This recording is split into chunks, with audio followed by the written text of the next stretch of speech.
Hello everyone, this is Surabhi. Welcome to study hacks. कैसे हो सब? आई होप आप लोग सब ठीक है, अपनी स्टडी को अच्छी तरीके से कवर अप कर रहे हैं। आज का जो डेली इंपॉर्टेंट करंट अफेयर्स का सेशन है ये 16 सितंबर का यानी कल का है। ठीक है, तो इसमें काफ़ी ज़्यादा इंपॉर्टेंट जो आर्टिकल्स रहेंगे वो मैं डिस्कस करूँगी। उन आर्टिकल्स में से डायरेक्ट भी क्वेश्चंस आपको देखने को मिल सकते हैं एग्जाम में, और स्टेटमेंट की फॉर्म में भी आपको क्वेश्चंस दिख जाएंगे। क्लियर? तो कई जो प्रीवियस ईयर क्वेश्चन पेपर्स आपने देखे होंगे, अगर आप प्रैक्टिस कर रहे हैं तो बहुत सारे क्वेश्चंस जो हैं वो जो मैं डेली करंट अफेयर्स की जो वीडियो आती है उसमें मैं डिस्कस ऑलरेडी कर चुकी हूँ। ठीक है, तो आने वाले एग्जाम्स में भी जो हो रहे हैं एग्जाम उसमें भी बहुत सारे क्वेश्चंस देखने को मिले हैं। तो प्लीज़ आप लोग क्या करें, ध्यान से इस वीडियो को सुने। अगर कोई भी डाउट हो तो प्लीज़ अपने डाउट को ज़रूर क्लियर कीजिए, यानी कमेंट बॉक्स आप लोगों के लिए ओपन है। ठीक है, तो आप अपने डाउट्स लिख सकते हैं वहाँ पे। तो वर्ल्ड ओजोन डे जो है ये सेलिब्रेट किया जाता है एवरी ईयर। 16 सितंबर को ये सेलिब्रेट किया जाता है। ठीक है, वर्ल्ड ओजोन लेयर डे। ठीक है, तो ताकि इसलिए ये सेलिब्रेट किया जाए ताकि जो अवेयरनेस है वो हम फैला सके लोगों में, ताकि जो डिप्लीशन हो रहा है ओजोन लेयर का, ठीक है, इसका हम सोल्यूशन कैसे निकाल सकते हैं, ठीक है, इसको कैसे प्रिजर्व कर सकते हैं। तो थीम है इसकी Montreal protocol, keeping us our food and vaccines cool. ठीक है, तो इसकी क्या है, थीम है, याद रखिएगा। 16 सितंबर को ये हर साल सेलिब्रेट किया जाता है। नेक्स्ट काफ़ी ज़्यादा इंपॉर्टेंट है NCLT एंड ITAT। सबसे पहले NCLT यानी कि नेशनल कंपनी लॉ ट्राइब्यूनल, और ITAT यानी कि income tax appellate tribunal. Tribunal क्या होता है ये मैंने ऑलरेडी डिस्कस किया है। ठीक है, तो जिन्होंने नई वीडियो देखी है वो प्लीज़ देख लीजिएगा। तो ट्राइब्यूनल के बारे में मैंने डीपली डिस्कस किया था। अब हम देख लेते हैं नेशनल कंपनी जो लॉ ट्राइब्यूनल है, और एक और जिसको हम बोलते हैं national company law appellate tribunal. तो आप इसको समझिए अच्छे से। नेशनल कंपनी जो लॉ ट्राइब्यूनल है, जैसे हम हाई कोर्ट पढ़ते हैं ना, ठीक है, वैसे हाई कोर्ट है, और ये कैसा है, सुप्रीम कोर्ट। ठीक है, तो नेशनल कंपनी जो लॉ ट्राइब्यूनल है ये प्राइमरी जुरिडिक्शन एक हिसाब से देखने को मिलता है, जो केसेस देखता है इंसॉल्वेंसी एंड बैंकरप्सी की। ठीक है, तो इससे रिलेटेड जैसे दिवालिया निकल जाता है बैंक्स वगैरह का, उसमें जो घपला हो जाता है, तो ये केसेस देखे जाते हैं। ठीक है, तो जैसे हाई कोर्ट वगैरह रहते हैं ना स्टेट्स में, वैसे ही आपको नेशनल कंपनी लॉ ट्राइब्यूनल देखने को मिलेगा। अगर कोई नेशनल कंपनी लॉ ट्राइब्यूनल से क्या बोलते हैं उसको, सॉरी उसको बोलेंगे सेटिस्फाई नहीं है। ठीक है, ओके, कई बार मतलब जो वर्ड है वो हम भूल जाते हैं। क्लियर? तो उसके लिए सॉरी। क्लियर? तो अगर कोई नेशनल कंपनी जो लॉ ट्राइब्यूनल है उसके डिसीजन से, उसके जजमेंट से कोई सेटिस्फाई नहीं है, ठीक है, तो वो नेशनल कंपनी जो अपीलेट ट्राइब्यूनल है वहाँ पे अपना केस जो है वहाँ पे दर्ज करवा सकता है। ठीक है, तो इट होल्ड यानी कि नेशनल कंपनी जो लॉ अपीलेट ट्राइब्यूनल है, अपील यानी कि अपील करनी हाई ऑफिशियल्स की। ठीक है, तो इट होल्ड अपीलेट जुरिडिक्शन है, केसेस जो देखे जाते हैं बाय NCLT के। ठीक है, तो NCLT जो है ये एक्सेप्ट करते हैं, एनालाइज करते हैं जो एविडेंस रहते हैं क्रिएटेड के, डेप्टर्स के। ठीक है, तो NCLAT एक्सेप्ट करते हैं, एनालाइज करते हैं जो डिसीजन किसके द्वारा दिए जाते हैं, नेशनल कंपनी लॉ ट्राइब्यूनल। ठीक है, तो ट्राइब्यूनल एक तरह से कोर्ट रहता है, क्वाज़ी जुडिशियल का काम करता है, अर्ध जुडिशियल हम बोलते हैं जो। ठीक है, नेशनल कंपनी जो लॉ ट्राइब्यूनल है ये कलेक्ट करता है फैक्ट्स रहते हैं, जो एविडेंस रहते हैं। ठीक है, और बात करें national company law appellate tribunal जो है ये एनालाइज करते हैं फैक्ट और एविडेंस। ठीक है, तो इसमें आपको डिफरेंस पता होना चाहिए। क्लियर? तो आई होप आपको ये सारी चीज़ क्लियर। अब देखते हैं आर्टिकल्स में क्या डिस्कस किया जा रहा है। अभी हाल ही में ही गवर्नमेंट के द्वारा 31 पीपल को अपॉइंट किया गया है as a judicial, technical and accountant members, किसके, नेशनल कंपनी लॉ ट्राइब्यूनल के, एंड इनकम टैक्स जो है अपीलेट ट्राइब्यूनल के। ठीक है, तो ITAT यानी कि इनकम टैक्स से रिलेटेड जो इश्यूज या केसेस देखने को मिलते हैं, जो घपले वगैरह देखने को मिलते हैं, तो ये जो केसेस देखे जाते हैं इनकम टैक्स अपीलेट ट्राइब्यूनल के द्वारा देखे जाते हैं। ठीक है, एम क्या है, सुप्रीम कोर्ट ने फ्लैग किया है कंसर्न अबाउट वैकेंसीज के बारे में। यहाँ पे बोला गया कि जो वैकेंसीज है उसको भी, जो बची है वैकेंसी, उसको जल्द से जल्द जो है वो भरा जाए। अगर बात करें नेशनल कंपनी जो लॉ ट्राइब्यूनल है ये डील करता है मैटर्स जो रहते हैं, ठीक है, मेनली जो रिलेटेड कंपनी लॉ से रिलेटेड है या फिर इंसॉल्वेंसी लॉ से रिलेटेड है। ठीक है, उसी के साथ जो इनकम टैक्स अपीलेट ट्राइब्यूनल है ये डील करता है इनकम टैक्स के जो मैटर्स रहते हैं, उन मैटर्स को डील करने का काम कौन करता है, इनकम टैक्स जो अपीलेट ट्रिब्यूनल है, ठीक है। अपॉइंटमेंट की बात करें तो ये टाइम टू टाइम जो है अपॉइंटमेंट की जाती है यहाँ पे जो जजेस रहते हैं सुप्रीम कोर्ट के द्वारा, ठीक है। तो सेविंग द सेंटर वॉज प्रभाव यानी कि अमेक्युलेटिंग जो है प्रभाव ना करना, ठीक है। यानी कि tribunal by not appointing officials, इसका मतलब क्या रहता है, ऑफिशियल्स जो रहेंगे ट्रिब्यूनल्स में वो सुप्रीम कोर्ट ही अपॉइंट करेगा, ठीक है। तो स्टेट जो है यानी कि ट्रिब्यूनल खुद से अपॉइंट नहीं करेगा ऑफिशियल्स को, ठीक है। ये क्या रहता है, क्वाज़ी जुडिशियल बॉडी है, ठीक। और ये स्टाफ क्रंच देखने को मिलता है, ठीक है। अपॉइंटमेंट्स की अगर बात करें तो 5 साल में इनके अपॉइंटमेंट्स देखने को मिलती है। डेट ऑफ इंजप्शन जो ये यानी कि जब जब तक ये ऑफिस में इनका जो टाइम ड्यूरेशन, जब ये ऑफिस में एंटर करेंगे तब से इनका टाइम ड्यूरेशन स्टार्ट हो जाएगा, ठीक है। तो एज की अगर बात करें 65 तक, 5 और 65, क्लियर है इतना। आई होप आपको सारी चीज़ें क्लियर है। नेक्स्ट अगर बात करें लेडेड पेट्रोल, अभी जो लेडेड पेट्रोल है काफ़ी जो मोस्टली ऑल ओवर वर्ल्ड की हम बात करें, लेडेड पेट्रोल को बैन कर दिया जा चुका है। अभी जो लास्ट कंट्री बनी है वो अल्जीरिया बनी है, अफ्रीका कॉन्टिनेंट की, ठीक है। तो अल्जीरिया जो कंट्री है ये लास्ट ऐसी कंट्री बनी है जिसके द्वारा लेडेड पेट्रोल को टोटली बैन कर दिया गया है, क्लियर। तो आज के टाइम में ग्लोबली कोई भी ऐसी कंट्री नहीं है, ठीक है, जो लेडेड पेट्रोल का यूज़ कर रही होगी, क्लियर। तो रिसेंटली ही यूनाइटेड नेशन एनवायरनमेंट प्रोग्राम के द्वारा अनाउंस किया गया है कि जो यूज़ है लेडेड पेट्रोल का उसको ग्लोबली ख़त्म कर दिया जाए, ठीक है। तो अल्जीरिया के द्वारा ख़त्म कर दिया गया है, क्लियर। तो ये जो है लेडेड पेट्रोल का मतलब क्या रहता है, इसमें ये जो लेड रहता है काफ़ी टॉक्सिक रहता है, ठीक है।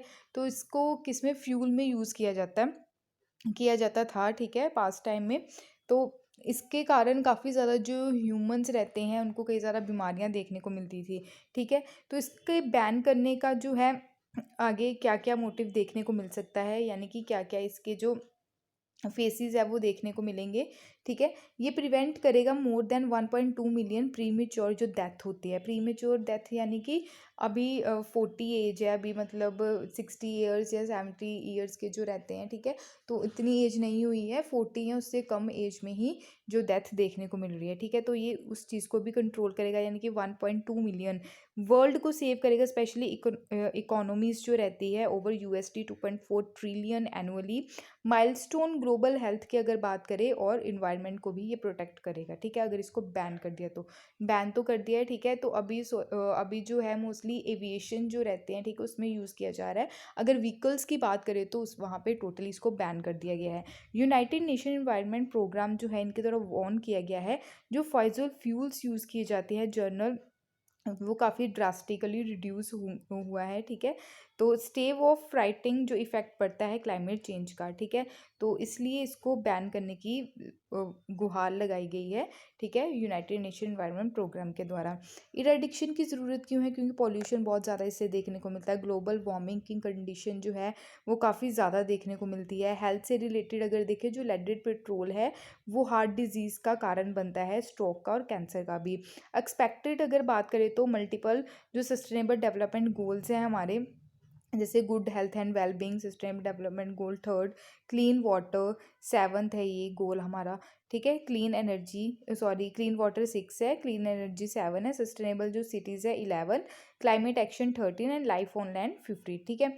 तो इसको क्या करना है, कैसे हमने अचीव करना है, इन सब चीज़ों को कंट्रोल करके ही हम जो अचीवमेंट है वो क्या कर सकते हैं, प्राप्त कर सकते हैं इसके तहत, ठीक है।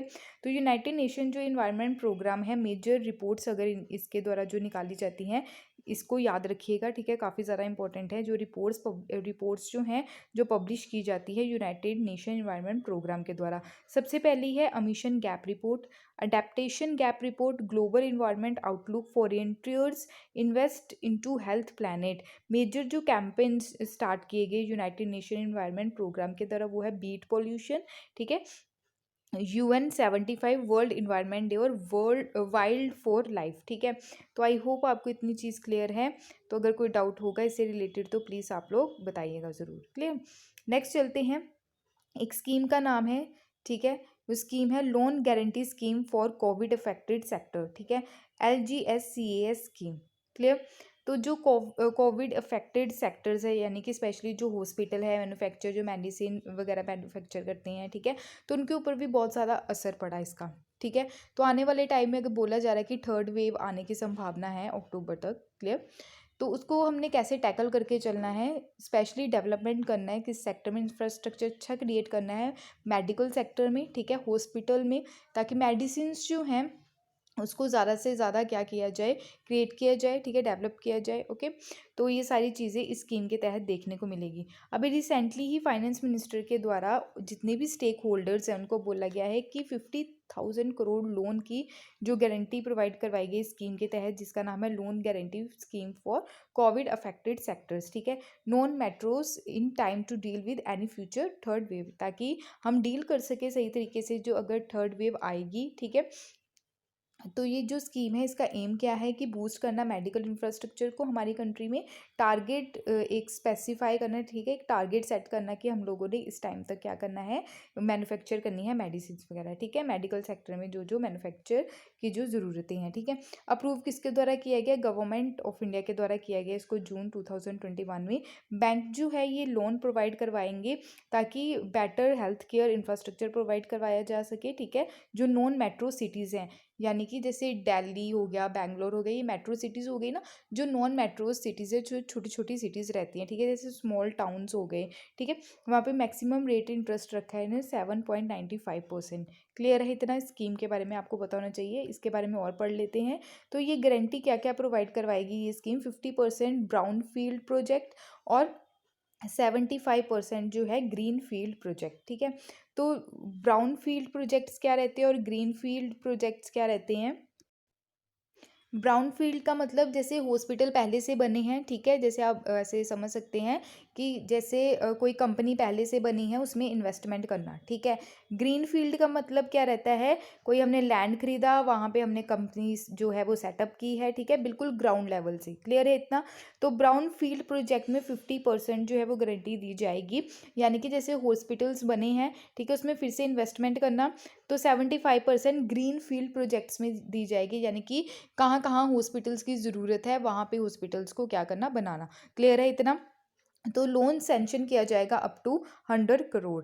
सेटअप किया जाएगा स्पेशली अर्बन और रूरल लोकेशंस में, यानी कि शहरों वाले जो छोटे छोटे जो शहर्स रहते हैं, ठीक है, जैसे नॉन मेट्रो सिटीज़ हैं, और रूरल जो गांव वाला एरिया है उसमें, और 8 metropolitan tyre first cities. Clear.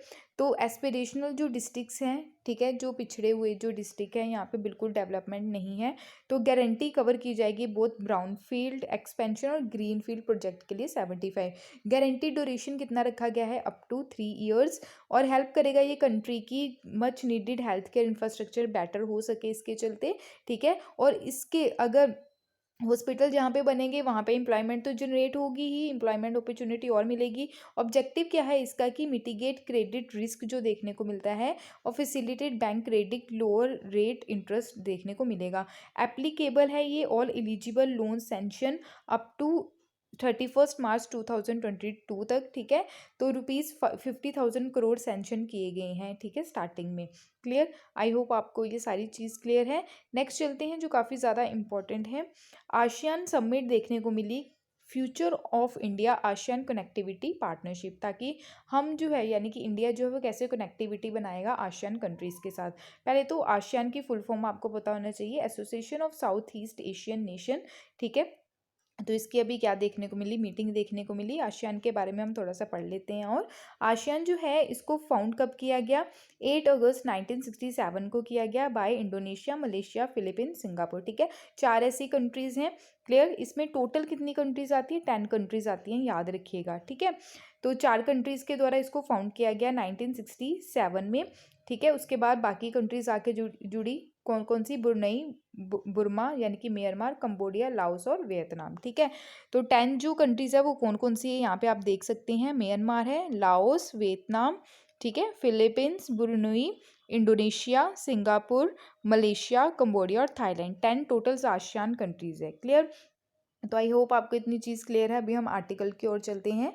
तो रिसेंटली ही वर्चुअल जो आसियान समिट देखने को मिली, future of India ASEAN connectivity partnership.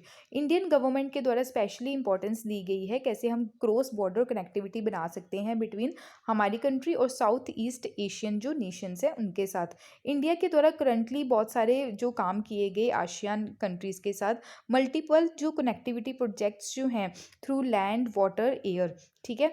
तो ये कनेक्टिविटी प्रोजेक्ट्स लाए गए ताकि हम अच्छी बेटर कनेक्टिविटी बना सके साउथ ईस्ट एशियन नेशंस के साथ। क्लियर। तो चेंज इसके तहत क्या रहेगा, जो जियोपॉलिटिकल जो है इस रीजन में वो काफ़ी चेंज देखने को मिलेगा, अच्छी कनेक्टिविटी देखने को मिलेगी, ठीक है।